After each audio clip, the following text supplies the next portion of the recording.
Yesterday was the last day of having the wood stove going for the year, so you know what that means? We gotta polish this old baby up. That's right, she's looking a little bit dull, but don't you worry, we can fix all of this with just a little bit of hard work. Don't get discouraged.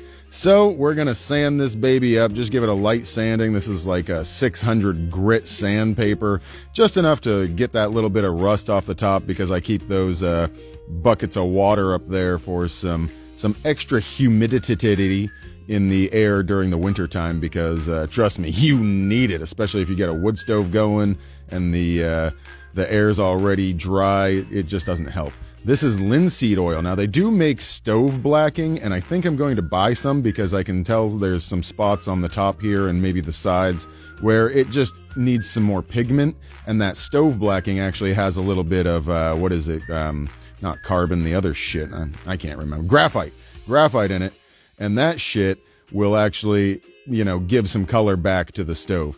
But this does a great job. I mean, this is just like seasoning your cast iron pans, just a little bit of oil. Make sure you can keep the windows open. I'm doing this on a warm day because this linseed oil, let me tell you what, it's got some fumes.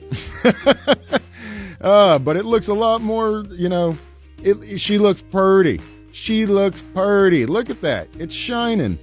Oh my God. This thing was, I think it's 1980, I think it was from, and it looks brand new now. I mean, I can't complain. A little bit of hard work. That's all it takes, guys. Yeah, buddy.